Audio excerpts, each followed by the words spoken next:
نہیں ملتا. میں یہ کہتا ہوں کہ جس پولیس آفیسر پہ عدم اعتماد کیا جاتا ہے اور وہ تفتیش تبدیل ہوتی ہے, کیا اس کو کبھی کسی آفیسر نے پوچھا کہ تم پر یہ عدم اعتماد کیوں کیا اور ایک سے زیادہ بندوں نے کیا کیا, کیوں کیا؟ اس کا کوئی رسپانسبلٹی نہیں ہے. اس سے آئی او سے پوچھنا چاہیے, اس کے انچارج سے پوچھنا چاہیے, اس کے ڈی ایس پی سے پوچھنا چاہیے کہ یہ تفتیش کیوں تبدیل ہوئی. کوئی نہیں پوچھ. جیسے کہ ایک بندہ سزا بھگت کے آ جائے بے گناہ اور اس کو کہتے ہیں بری کیا تو وہ سزا کا کوئی جواب دہ نہیں, ایسے یہاں پر بھی کوئی جواب دہ نہیں ہے قطعی طور پر.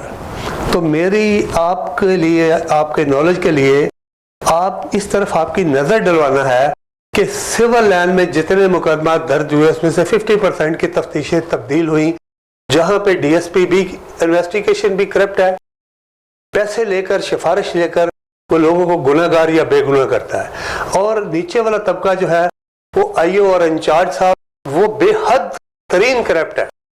کیا اس ریفارم سے اس ایریے میں یا پورے لاہور میں کعبہ خانے بند ہو گئے ہیں, جوئے خانے بند ہو گئے ہیں, پرچے ہونے بند ہو گئے ہیں؟ کیا لوگوں کے ساتھ چوریاں ریبری بند ہو گئی ہے؟ کون سا ایسا جرم ہے جس میں ایکٹیویٹیز پولیس نے کی ہے اور اس میں کمی ہوئی ہے؟ کسی میں کمی نہیں ہوئی, دیگر بدیگر اس میں اضافہ ہوا ہے.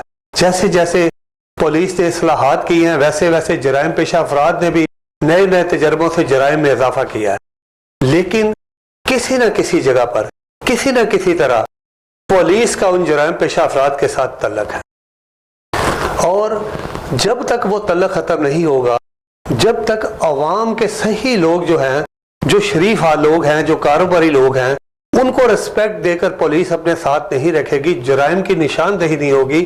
اگر جرائم کی نشاندہی ہو بھی جائے تو پولیس ان سے پیسے لے کے ان کو چھوڑ دیتی ہے. ابھی حال ہی میں سول لائن والوں نے بے شمار کعبہ خانوں پہ ریڈ کی, ان کو پکڑا, سڑک پر ان کے ساتھ ڈیل کی اور ان کو چھوڑ دیا. ایسے ہی بے شمار پرچے خارج کر دیے. ایسے ہی ایک واقعہ کہ ادھر کرتبہ چوک ایک مرڈر ہو گیا پراٹھوں والوں کے پاس, ماشاءاللہ پراٹھے والوں کے پاس. تو مرڈر کھانے والا گاہک تھا, مرڈر کرنے والا کوئی باہر کا بندہ تھا, وہ چلا گیا. یہ لوگ خود پیش ہوئے ایس ایچ او کے پاس, انچارج انویسٹیگیشن کے پاس. ان کو انہوں نے عقوبت خانے میں باہر کہیں ہوٹل میں رکھا. تو یہ زیادتی ہے. وہ ملزم فرار ہو کر ہو گیا 2 دن میں. ان سے بھاری رشوت لے کر ان کو چھوڑ دیا گیا. پھر ان کے شٹر بند تھے, 1 ہفتے کے بعد ان سے پیسے لے کے پھر وہ شٹر کھولنے کی اجازت دے دی گئی. اسی طرح ہمیں تو ضرورت ہے نشاندہی کرنے کی. ہم فورس تو نہیں ہیں, ہم نشاندہی کر سکتے ہیں کہ جی یہ ایسے ہے. میرے پاس یہ ایف آئی آریں پڑی ہوئی ہیں. آپ کس ایف آئی آر کی بات کریں گے, کس پروف کی بات کریں گے؟ جس ایف آئی آر کی بات کریں گے, جس پروف کی بات کریں گے, میں لے کے پروگرام میں اور بالمشافہ آپ کے پاس حاضر ہو جاؤں گا. پھر اگر کوئی شخص اپلیکیشن دیتا ہے کسی کے خلاف, تو آپ نے تو بڑا اچھا سسٹم بنایا ہے کہ آپ 2 دن میں اس کی کارروائی کریں, 2 دن میں اس کو بلائیں. مجھے یہ بتائیں, اگر کوئی تفتیشی بلاتا ہی نہیں ہے, کسی سے رابطہ ہی نہیں کرتا, نہ ملزم سے نہ مدعی سے, اور 2 دن کے بعد داخل دفتر اپلیکیشن کو کر دیتا ہے, وہ کہاں پہ جائے بندہ؟ وہ نئے سرے سے درخواستیں کیسے دے؟ یہی پوزیشن بورڈ کی ہے کہ اگر تفتیش تبدیلی کی بورڈ میں اپلیکیشن دی ہے تو اگر خدا نہ خواستہ 15 منٹ آدھا گھنٹہ بندہ آگے پیچھے ہو گیا تو وہ تفتیش بھی وہ بھی ادھر کھڈے لینے لگ گئی ہے. تو یہ پولیس کو کورٹوں میں جانا, ریٹیں کرنا, درخواستیں دینا, درخواست بازی کرنا, شکایت بازی کرنا, یہ کرمنل لوگوں کا کام ہے. وہ ایس ایچ او پر, ڈی ایس پی او پر ریٹیں کرتے ہیں, اینٹی کرپشن میں درخواستیں دیتے ہیں. لیکن کوئی شریف آدمی جس کا نقصان ہوا ہو وہ کبھی نہ اینٹی کرپشن میں جاتا ہے, وہ پہلے پولیس سے دھکے کھا کر آرام سے بیٹھ چکا ہوتا ہے. تو جہاں تک اس ایک تھانے کی بات کرتا ہوں, اس کا پروف جب جس کو چاہیے وہ مجھ سے لے لے, مجھ سے بلا کر لے لے. ہم آپ کو دینے کے لیے تیار ہیں.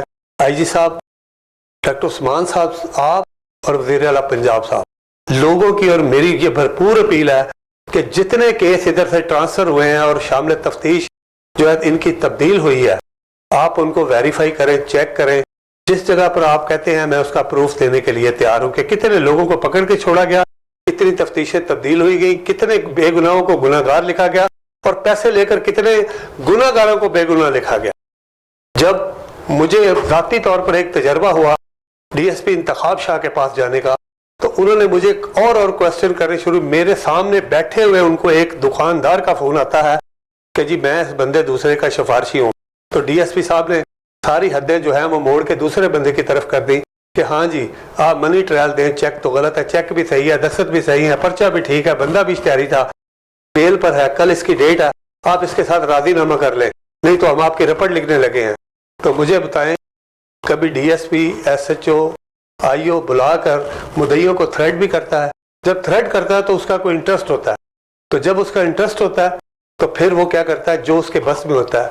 تو اسی طرح 1420 ایک مقدمہ 489F میں انہوں نے ملزم جو بالکل 100% گنہگار تھا اس کو لائن دے کر خانہ نمبر 2 میں چلان کر دیا کہ چیک آپ کا ہے، جاؤ موجہ کرو.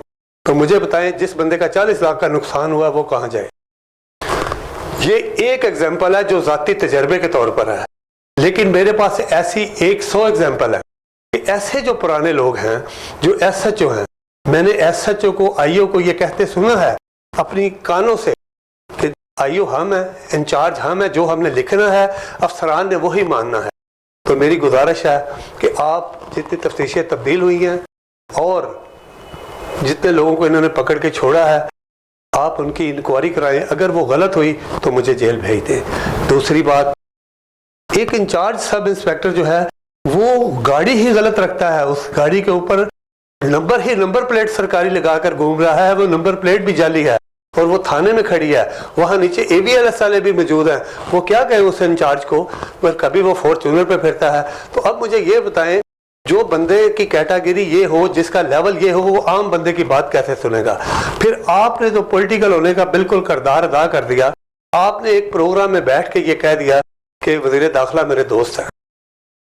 اگر وزیر داخلہ آپ کے دوست ہیں تو آپ کی اپلیکیشن ہم کہاں دیں؟ اور دوسری بات آپ نے یہ کہی کہ تمام R P O D P او جتنے لگے ہوئے ہیں، ایس پی صاحبان سارے لگے ہیں، یا یہ میرے روم میٹ ہے، یا میرے بیچ میٹ ہے، یا یہ میرے دوست ہے، یا یہ میرے کولیگ ہے، یا انہوں نے میرے ساتھ کام کیا ہے. تو مجھے بتائیں جس ایس پی نے آپ کے ساتھ کام کیا، جس ڈی ایس پی نے آپ کے ساتھ کام کیا، جس آر پی او جو آپ کا دوست ہے، جو دوسرا ڈی آئی جی آپ کا دوست ہے، اس کے لیے آئی جی کے لیے کیا بات ہے؟ آپ تو دوست ہوئے. تو یہ بتائیں کہ جو عوام ہے وہ کہاں جائے؟ کمپلین لے کر کہاں جائے؟ وزیر داخلہ کے پاس جائے تو وہ آپ کے دوست ہیں. اگر وہ کسی آر پی او کی شکایت آپ کے پاس لے کے آئے تو وہ آر پی او بھی آپ کا دوست ہے.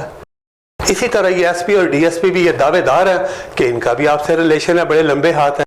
تو یہ جائز بات ہے کہ کولیگ کی انڈرسٹینڈنگ افسران کے ساتھ ہونی چاہیے، لیکن یہ کیسی انڈرسٹینڈنگ ہے کہ اس کا سراسر جو زیادتی ہے وہ عوام بھگتے؟ عوام کو کوئی ایک راستہ تو دیں تاکہ عوام آپ کے افسران سے جو تنگ ہو وہ ادھر ان کے پاس چلی جائے. ڈاکٹر صاحب یہ میرا آج کا تھوڑا سا پہلا پروگرام ہے پارٹ 1 میں. کل میں پروف کے ساتھ، مقدمہ نمبر کے ساتھ، کون کون سی تفتیش کیسے کیسے تبدیل ہوئی، کیوں ہوئی، کتنے کتنے پیسے کس کس مقدمے میں انہوں نے لیے، یہ آپ پروگرام کروں گا اور انشاءاللہ بالمشافہ بھی آپ کے پاس حاضر ہوں گا. پھر آپ ہمیں رستہ بتائیے گا اور پھر ہم شکر گزار ہوں گے. وزیر اعلیٰ پنجاب کے بھی شکر گزار ہوں گے، ان کو بھی یہ میسج انشاءاللہ پہنچائیں گے، آپ کو بھی پہنچائیں گے. ہمارا قطعاً طور پر یہ ارادہ نہیں ہوتا کہ ڈپارٹمنٹ کو خراب کیا جائے. کیوں کہ یہ میرا جو سارے کا سارا ماضی ہے یہ پولیس ڈپارٹمنٹ کے ساتھ گزرا ہے.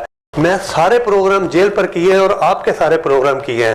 میں نے کبھی کسی پروگرام میں کسی ایسی بات نہیں کی، لیکن یہ میں نے خود آنکھوں سے دیکھی، کانوں سے سنی اور اپنے آپ پر بیتی، تب میں یہ پروگرام کر رہا ہوں کہ یہ ایسا کیوں ہے. اگر ہمارے ساتھ ایسا ہے تو باقی عوام کے ساتھ ایسا، باقی ساری عوام نے ہم سے ہمارے پاس آتی ہے کہ آپ ہماری آواز جو ہے وہ برسر اقتدار لوگوں تک پہنچائیں. اگر ہماری ہی آواز کو آپ لوگ دبا دیں گے تو پھر ہم لوگوں کی آواز آپ تک کیسے پہنچائیں گے؟ حاضرین، آپ دیکھ رہے تھے programme citizen crime control. Programme تک کے لیے مجھے اجازت دیں. اللہ پاک آپ کا اور آپ کے بچوں کا نگہبان ہو. خدا حافظ. آپ دیکھ رہے تھے programme citizen crime control Chaudhry Muhammad Hanif کے ساتھ. Website citizencrimecontrol.com، email citizencrimecontrol@gmail.com، WhatsApp 03211199944.